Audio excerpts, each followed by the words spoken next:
Hey everyone, welcome to another episode of the Winners Ways podcast. This is where we talk about your life, your career, and we talk about your money. Today, I'm super excited to have a guest with us. This is a special guest to me.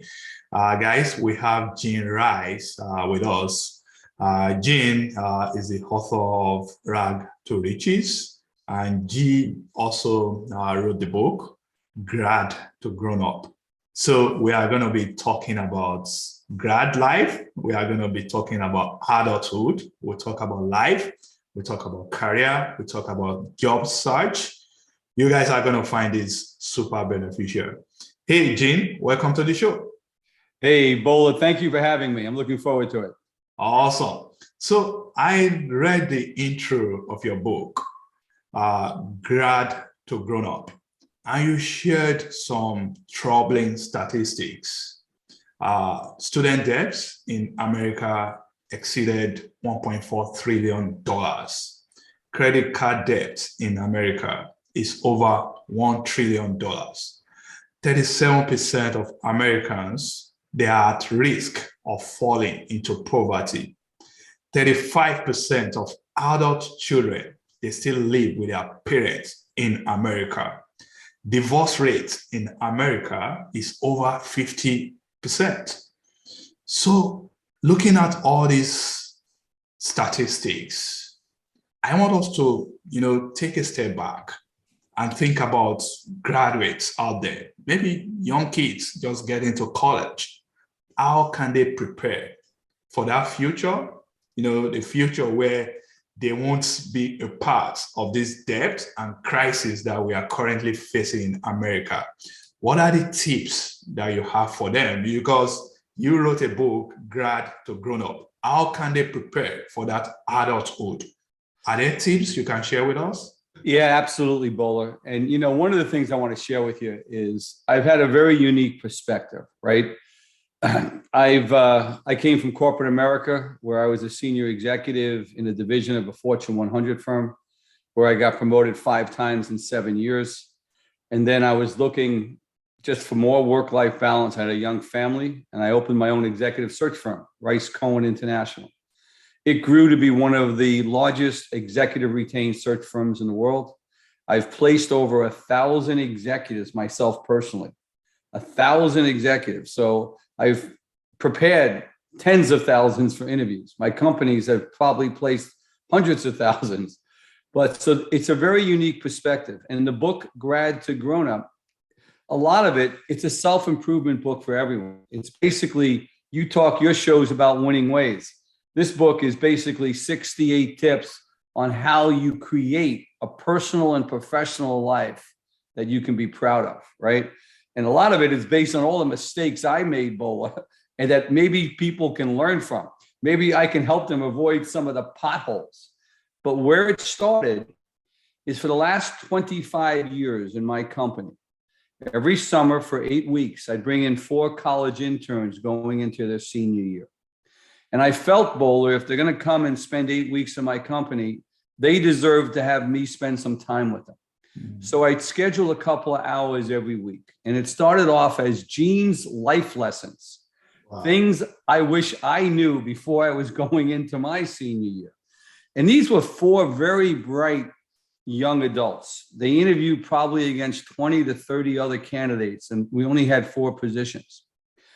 And what came out of it was all the questions that they had, which helped me understand. I was really surprised initially, but how ill-prepared they were to start not only their professional lives, but their personal lives. So to go back to your original question, they all had college loans, Bola, right? Every single one of them. Mm-hmm. They could tell me how much they borrowed.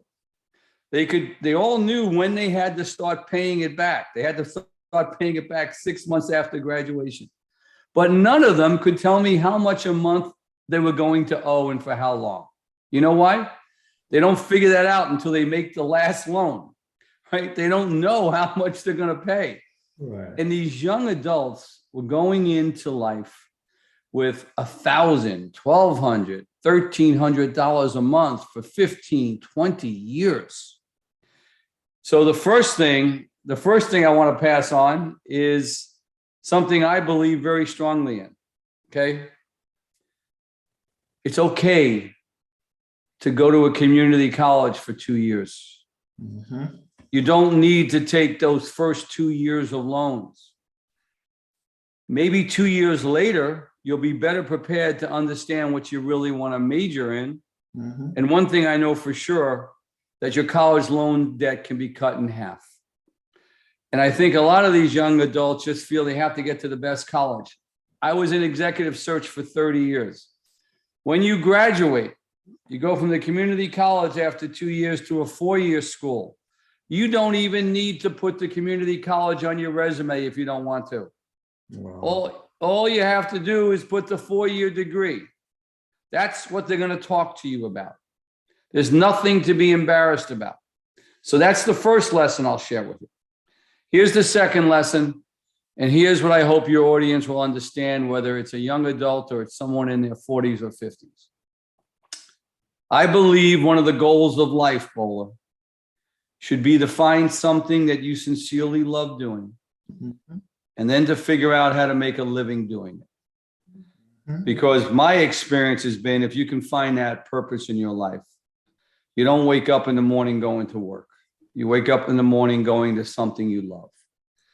Your personal relationships are better. Your personal health is better. The glass doesn't have to be half full. It can be overflowing. Wow. And the second thing I want to share with you is how many of these young adults, when I ask them, why are you going into law? Why do you want to be an accountant? Why do you want to do this or that?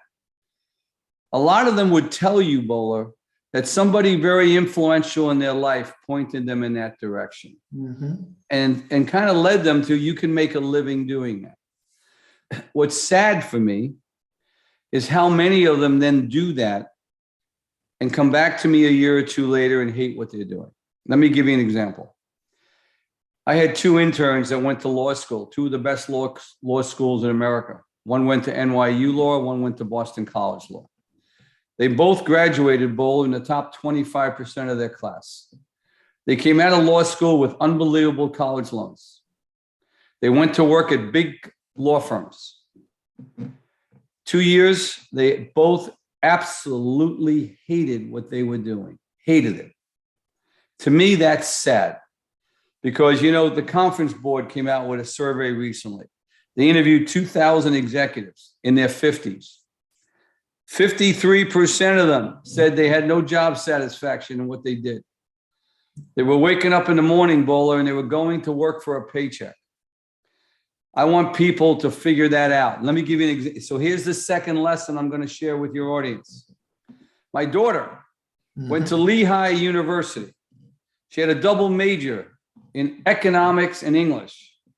At Lehigh, Bowler, if you graduate with a 3.75 GPA or higher, they will pay for you to stay for free and get your master's degree. They paid for her to stay and get her master's degree. She came to me and she said, Dad, I think I want to be a lawyer. I want to go to law school. Having those experiences, I said to her, Courtney, I said, Courtney, let's see if we can find a small boutique law firm. I'll help you write the email, reach out and let them know you're willing to come in this summer and work for free. And see if someone would expose you to what being a lawyer is all about. And a small law firm partner reached out there and said, I will bring you in. Mm-hmm. And most senior people will bring people in, young adults, if they say they're willing to work for free, Bola. Right? That's right. I totally agree. They brought her in. Mm-hmm. They exposed her to everything involved with being a lawyer, the administrative piece, the research piece. Right. This partner took her into the courtroom 5 or 6 times that summer. Right. The end of the story is when the summer was over, she came to me and she said, Dad, I don't want to be a lawyer anymore. Wow. And I was very happy because I was willing to pay for part of that law school bolus. She always had a passion for being an English teacher. But she thought that was below her coming out of Lehigh with those 2 degrees. Yeah. All of her classmates were going into financial and private equity and consulting firms. I said to her, listen, I believe in what Mark Twain said. The two greatest days in a person's life is the day you're born and the day you figure out why you were born. Why? That's right. Why? I said, if that's your passion, teaching, I want you to follow that passion. And I will tell you recently, Bola, I had a chance to go into, she taught high school English in New Jersey, and I was helping her move out at the end of the school year. And we stopped into a Wawa, which is like a 7-Eleven. I don't know if you have those in Texas, but it's a place you can go in and you can get a hero or a soda or whatever. Yeah. And I went in there with her, and 3 of her ex-students were working in this Wawa. And I saw how they talked to her and reacted to her and the respect and how happy they were to see her. And we walked out of there and I said to my daughter, Courtney, you're doing exactly what you should be doing. Mm-hmm. You're doing exactly what you should be doing. So there's two lessons that you get out of what I just said. Number one, find that purpose in your life, find that passion, don't give it up. Mm-hmm. Do everything you can to make sure that passion is real. Go do a free internship, do whatever you have to do, but get exposure to it. Mm-hmm. If you're going to college and you're focused on being an accountant or even an engineer, Bola, you're an engineer. I want them to have some experience, some hands-on experience before they commit their lives to doing it. Right. I don't want them to be one of those people in their 50s with no job satisfaction, because I think that's one of the goals of life. And in the book, Grad to Grown Up, that we wrote, mm-hmm. there's a roadmap. There's a roadmap on how you identify if that passion is real. Then, if it's real, how to get an internship, and then how to interview and capture the job. Because the next life lesson before we move on, I'm going to share with you is I deal a lot with these career centers from the colleges, and they're doing the best they can. But if you're lucky enough to be one of those college kids going to your career center and asking for some advice and some help on getting your first job, they're going to prepare you for an interview the way every college prepares every kid for an interview. Very basic. Mm-hmm. So you go out and you interview the same way every other kid from every other school. I believe another goal in life should be for every human being, not just young adults. In sports, it's called being a Hall of Famer. Mm-hmm. In the Olympics, it's called being a gold medal winner. Mm-hmm. In chess, it's called being a grand master. I think every human being should have a goal of being a grand master of interviewing. You know why? When you find that job you really want, you're going to be interviewing against 4 or 5 other candidates just as talented and just as educated as you. Right. My experience is the grand master is the one that's offered the job, number one. And number 2, Bola, the grand master can get paid higher salary. And in the book, I walk them through. It's a skill you need to learn. Mm-hmm. Just like you had to go in your engineering classes, you had to study, right? Right. That's right. In the book, we teach them and walk them through each step on how they can become a grand master of interviewing. What you do before, how the interview should start, how it should end, how you should ask questions, how you should answer questions. And we walk them through every single step, and I can give you some examples if you want, but I know I went on, but I wanted to answer your question. So you have shared a whole lot of information, and, I've learned a lot, from this brief conversation that we've had.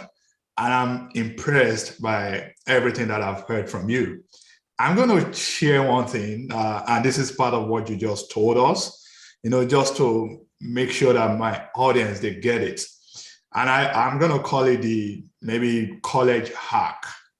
I just formed that name. You said people can start from community college, right? You can do 2 years in community college, then transfer to a 4-year college. At the end of the day, the name, that's if you so much care about the name on your resume, the name of the college where you graduate from, that's the name that will be on your resume. And that's important. I wasn't thinking about that before now, But thank you for sharing that with me, because I know some people may not know that as well. So that's very good. I think with that, you can save some money. That 2 years, you don't have to carry on that loan debt that you have gotten if you had went to a 4-year college instead. So that's very good, Gene. Thanks for sharing. I also like what you said about passion and purpose.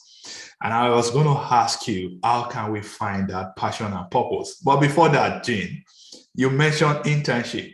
By the way, my daughter, she turned 15, and I did exactly what you just told us. She's having internship with a company right now, unpaid.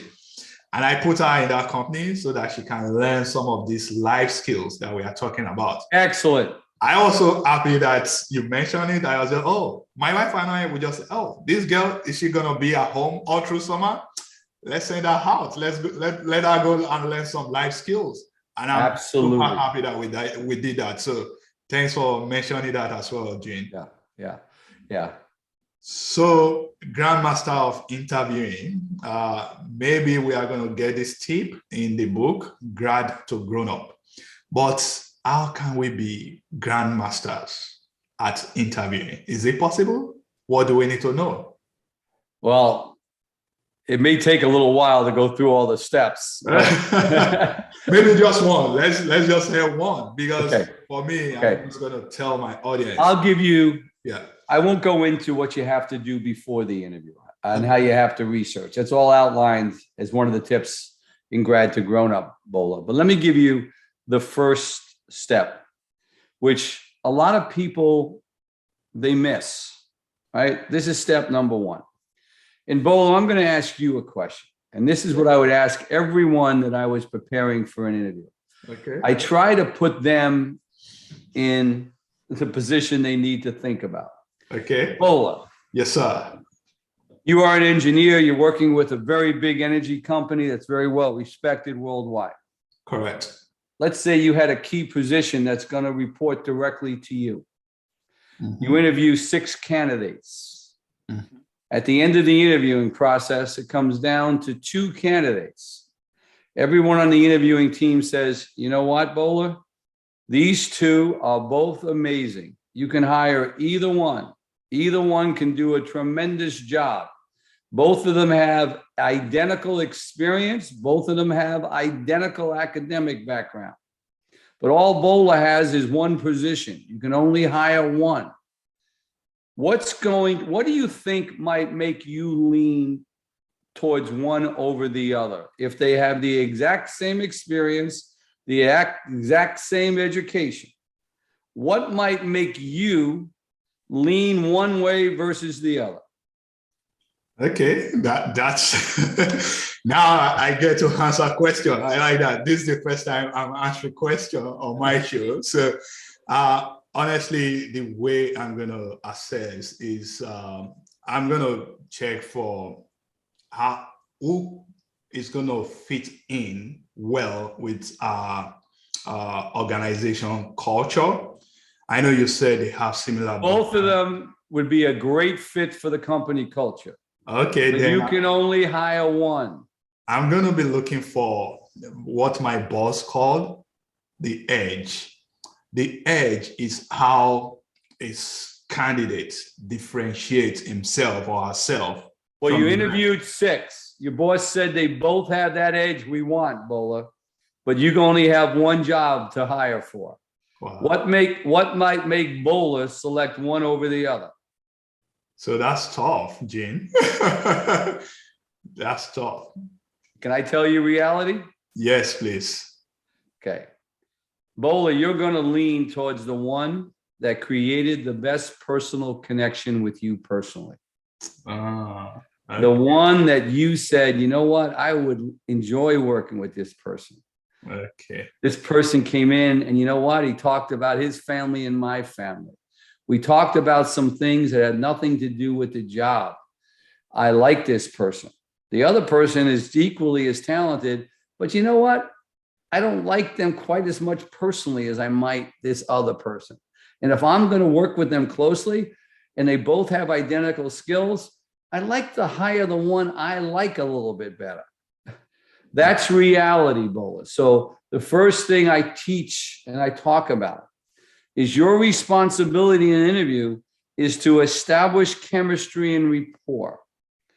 Now, how do you do that? You got to research the person. You got to look at their LinkedIn profile. You got to see, did they go to this? Is there any connections? Did they go to college? Where do they live? What companies did they work for? Is there anything I can talk about that has nothing to do with the job? And if you can't figure anything, you Google them, you look them up, you see what you can find out. If you can't find that out and it's a face-to-face interview, you steal with your eyes, you look around the room. Maybe there's a picture of them with their daughter playing soccer. Maybe there's a picture of them with their family skiing. Your job is to get them talking about something besides the interview initially to try to create some personal chemistry. Because my experience is going to be after the interview is over, I'm going to want you to send a follow-up email within 24 hours. And reality is, if you can talk about something that you talked about personal besides the job and how well you fit, the odds of them responding to that's a lot higher. So that's step number one. And we walked them through in Grad to Grown Up how to do that, Bowler, how to figure that out.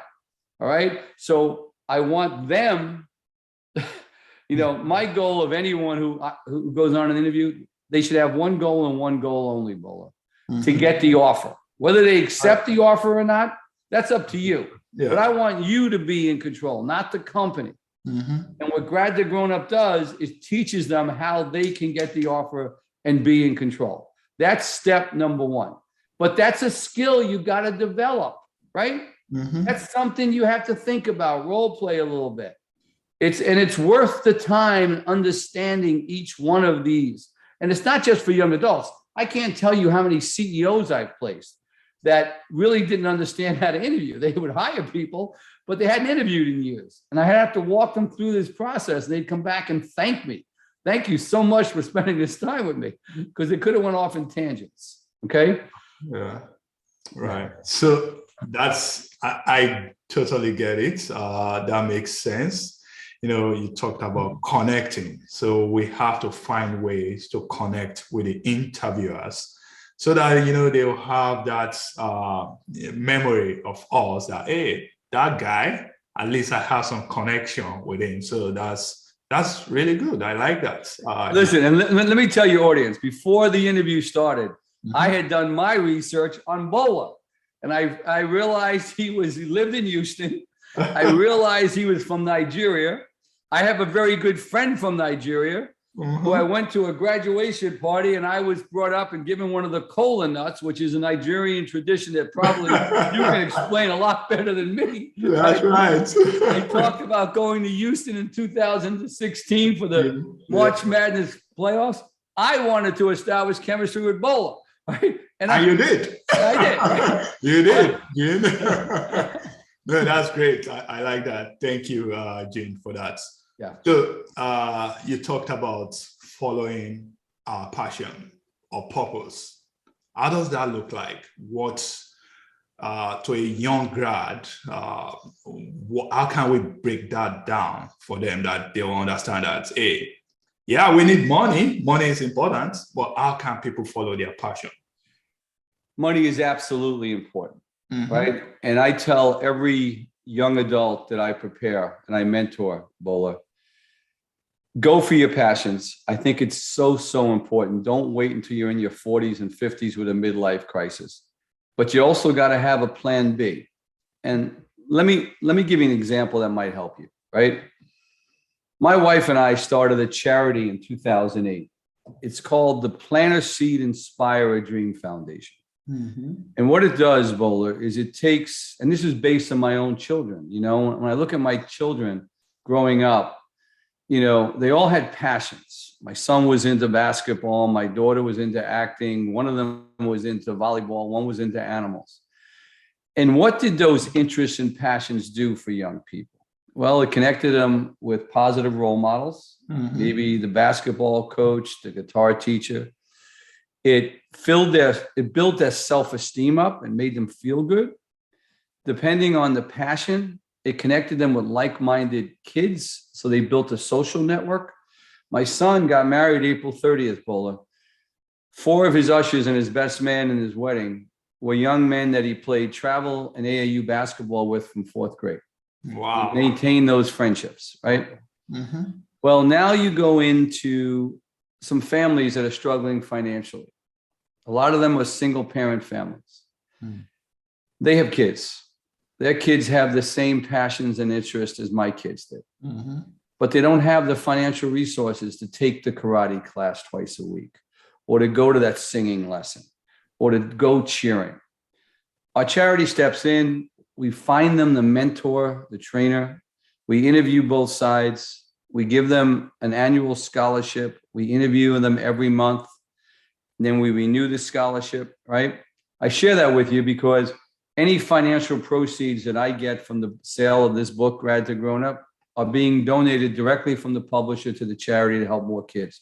Wow. We've helped more than 800 kids. Wow. Last week, we had 47 kids going and pursuing their things that they're passionate about. I share this with you because it leads to what I want to tell you about, which is how do they figure out the passion? Mm-hmm. Another charity that knew about my charity reached out to me a couple of years ago. And their charity worked with foster kids that never knew their parents. They helped the foster kid get into college. And then once the foster kid graduated from college, if they were having a hard time getting their first job, they would try to reach out to some community leaders, Bola, that might mentor the young person. Mm-hmm. So this charity calls me and says, Gene, we have this great young man coming out of Temple. He's really struggling. He can't find his first job. Would you talk to him? I said, sure. I talked to the young man. I said to him, like I would ask any young person, what was your major? And he said, sports management. I said, okay, sports management. What have you done so far? He said, well, I sent my resume to the Philadelphia Eagles, the Philadelphia Flyers, the Philadelphia 76ers, and I said, the Eagles. I said, well, what's happened? He goes, no one's gotten back to me. I said, well, let me explain reality number one. If any of those franchises are looking for someone that has absolutely no experience, they'll reach out to you and the other 1,000 resumes they got. You're not going to be able to break in. And I said to him, I need to ask you a question. How passionate are you about the sports management industry? Mm-hmm. I said, because do you understand there's very few jobs when you come out of college with a sports management degree. Most of the young people that break into it, Bola, there's a hook. They know someone. There's a connection that brings them in, right? This gentleman had no connections, right? I said, how passionate are you about this? Because I'm willing to help you and go on this journey with you. But if we get lucky, and we probably won't, but if we get lucky, are you willing to move from Philadelphia to Des Moines, Iowa and work for a single A baseball team? Because that's where you're going to have to go. And he said, I'll go anywhere to get my foot in the door. I said, okay. Here's the second question I'm going to ask you. If we work together, more than likely we're going to strike out. So before we start this journey, I want to know what plan B would be. If you can't get a job in your passion, what are you willing to do? And he said, I'd go into sales. I said, great. There's a lot more sales jobs than there are sports management jobs. That's right. So let's start this journey together, right? Mm-hmm. And let me share with you what we did. Bola, I happen to be recognized on a number of these international lists of the top executive recruiters in the world. So every single week, I would get 80 to 120 resumes on average sent to me. I couldn't even read them, right? Right. More reality-wise, the way executive retained search works is you specialize in a vertical market. You become an expert in that industry, right? Mm-hmm. I was the expert in management consulting. So I put in the senior partner at McKinsey, the senior partner at the Big Four, the CEO of Mercer Consulting. So if anybody had that kind of experience, I could help them. You could be the CEO of the biggest energy company in the world, Mobil. You know what? I couldn't help you. That's not where my experience was. Mm-hmm. So out of that 120 resumes, if I could help one person, it was a lot. More than likely, I couldn't help everybody. But twice a year on average, Bolo, I would get an email from a young person. And the email would go something like this. I'm graduating from college. I am passionate about the executive search or the human resource industry. I've done some research on my own. I know you're a thought leader. Would you spend some time with me and give me some guidance? And Bola, I would tell you, I always felt compelled to respond to that email. And I've asked many of the senior executives that I placed in C-level positions if they would. And the overwhelming majority is absolutely. I think you would. You know why? I think if for no other reason, you'd want someone to do it for your family member, right? Yes. Right? Yes. So I said to this young man, I need you to do research. I want you to research those same 4 franchises that you started with. We're going to start in a 50-mile radius of Philadelphia. Mm-hmm. We're going to start with the major league franchises. Once we strike out, we'll go to AAA, AA, single A. Once we strike out there, we're going to expand in 300-mile radiuses. And if we get lucky, you're going to end up in Des Moines, Iowa, working for a single A baseball team. I want you to do research, and I want you to identify every C-level executive from the Eagles, the Flyers, the Phillies, right? Right? The 76ers. I helped him write the email to reach out to them. Mm-hmm. In the book, Grad to Grown Up, there's a copy of that email. He sends it out. Calls me up and says, I got a response from the chief marketing officer of the Philadelphia 76ers. He's willing to spend some time with me on Friday. Wow, that's awesome. So I helped prepare him for that conversation because, Bola, you have to go in knowing what questions to ask. You have to go in knowing how to start the conversations, the questions to ask, and how to end the conversation. Mm-hmm. In the book, Grad to Grown Up, it explains that to them. I helped him. I said, when it's over, give me a call. He calls me back. I said, how did it go? He goes, I think it went pretty well. I said, why do you feel that way? He's invited me in on Tuesday to meet 4 people. I'm like, what? Wait a second. He invited you to meet 4 people? That means there's a job there, right? He's not going to waste 4 people's time. Right? Yeah, absolutely. So I prepared him on how you become a grand master of interviewing. The end of the story is he went in, had those 4 interviews, and he was offered and hired into the corporate sales department of the Philadelphia 76ers. Wow, that's so awesome. I want your audience to know, if you're passionate about something, go for it. Don't not go for it. Give yourself every chance if it's real, if it's a real passion. Now, parents, grandparents, who's ever listening, it's okay to help them understand what Plan B is, right? I know a young lady who's from the town I'm in. She basically had this desire to go into acting. She's in her mid-30s. She was, a little here, a little there. You know what? She got a part on Law and Order recently, a nice part. Oh, wow. Now, it took her to her mid-30s, but you know what? Mm-hmm. She wouldn't give up. She was making a living. You take it as far as you can, as long as you can pay the bills. But it's okay to have a plan B. And that's what I want your audience to hear from me. I know what a difference it makes in a human being's life. I can tell you, the 1,000 C-level executives I place, the ones that are most valuable to their shareholders, to their boards, and to their company, are the ones that not only are talented, but they got purpose in their lives. They're passionate about what they do. They wake up and that glass is overflowing and they can't wait to get into their company and add value. Those are the people that get promoted quicker, and go for it. Look for it and do everything you can to find it. Wow. You know what? When the conversation is flowing this way, when the conversation is adding value, you don't know when time speed up.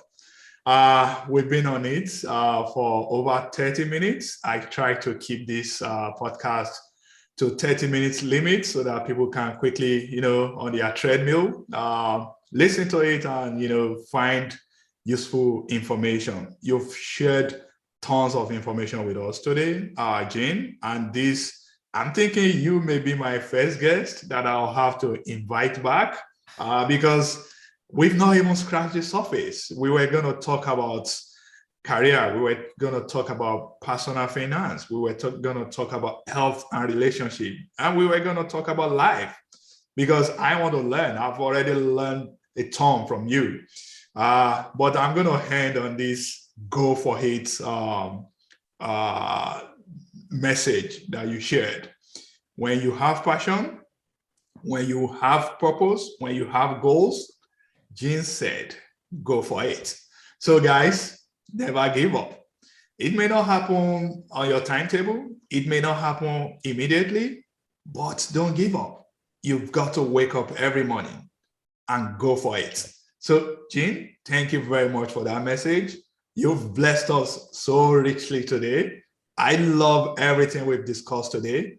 I find them super, super useful. And I know my audience too, they'll find this very useful. So as we are coming to the end, Gene, what message would you like to leave for my audience as we close this show today? The message I want them to know is you and I touched, you said, Bola, on just a few things. Mm-hmm. But one of the reasons why I was looking forward to your podcast is winning ways. Mm-hmm. The book, Grad to Grown Up, I wrote it for one reason and one reason only, to help people. It starts in life. There's 5 sections. In life, we talk about the foundation, how important it is to identify what's important to you as early as you can. We talk about things like creating your linchpin and understanding what you need to do every day and every week to maintain balance in your own life. It goes on to job search. Like I said, there's a roadmap, right? There's a roadmap here that tells them how to identify that passion, how to make sure it's real, and then how to become a grandmaster and get the job that you want. It then goes into career, because I think a lot of people don't know how to show up at work. A lot of people don't know. You have no control over who your manager is going to be. The book will walk them through. Sometimes you have to learn how to manage your manager. Mm-hmm. What does that mean and how do you do that, right? So the book goes into all career things. It goes into, something I always try to talk about to especially young adults. There's no elevator to success, Bola. You got to take the stairs, right? Mm-hmm. And what does that mean? It means something, and that's how you have to show up. You got to take the stairs. You got this great job. It doesn't mean you come and push a button and you go to the top to the success penthouse. No, you got to show up and take the stairs every day. Mm-hmm. So we talk about that. It gives them some insight. Then we go into personal finance. I've been very blessed to create great wealth in my life. And there's some basic things and mistakes that I made that I want people to learn from, and maybe I can share one really quickly. I mean, in my life, right? And here's something I wish someone had drilled into my head, because we're experiencing this right now. The stock market is tanking, right? And, I turn on my computer, I see my net worth going down every day. And at the worst possible time, I say, well, I still got 50% of it. I'm going to take it out and put it in a money market, right? Right. And I never got the rebound, right? Right. So listen, I've acquired great wealth, but if I had that, I would have acquired even more wealth, right? So, but here's what I want to share with your audience. If someone had drilled into my head, okay, since the stock market was established, okay, every time it's gone down, and listen, it's gone down, Great Depression, it went down 78%. But every time it went down in 2001, 2009, every time it went down, the stock market has always regained where it was and always went ahead. Yes. Yes. So I'm telling your audience right now, if they're worried, they turn on the computer, they see CNN, S&P's down more than 20%. We're having a correction. Don't look at the computer. Don't open up the monthly envelope. It will come back and it will go higher, right? Right. And that's what I wish. And that's one of the tips. It drills it home. Don't make the same mistake I made, all right? And it goes into a whole bunch of other ones. How I buy a stock, how I invest. And your audience, if they go to the website of the book, Grad to Grown Up, they can download for free a couple of chapters. And one of them is how important, if they have a 401k, how critical it is that they invest immediately. And I tell them a fail-safe way to invest it, where they should put it. They don't have to worry about it. And if they retire 30 years later, they'll retire a multi-millionaire with more than $3.2 million. They can download that tip. It's tip number 47. Go to the website, Grad, Gradto, grownup.com, and you can download that and a couple other tips from the book. So I'm sorry I rambled on. No, that's good. You know what? I know you must have seen it. Right now, the market is in the bear territory. S&P, Dow, everything is down right now. And I know many people are panicking. I have learned that lesson as well myself. I just don't look at my portfolio anymore these days. I'm keeping it there. I continue to just do my 401k. Every time that I get my paycheck, it just goes in there. So even if I have some extra cash, I still put it in just to invest. Absolutely. I know it's going to bounce back again. So, yeah. Well, the S&P was started in 1976, right? It's gone up, it's gone down, but it's averaged 11.2% overall. Just leave it alone. Yep. Leave it alone. The other tip I want your audience to understand from me from a personal finance point of view, never, ever invest in anything that you don't totally understand. And old people say, well, I got a tip here. I read about this. Listen, by the time we get tips, it's too late. Right? It's true. Unless you totally understand something. And I can give you some examples. That's another podcast of my own mistakes, right? Unless you totally understand, stay the heck away from it, right? Right. Oh, wow. So this is good. I thoroughly enjoyed this conversation, Gene. Thank you very much for being with us today. My audience, they are going to find this really, really helpful. Like I said, I wouldn't mind having you back again, because honestly, when I think about the graduates in this country and the student loan debt, I think it's a big problem.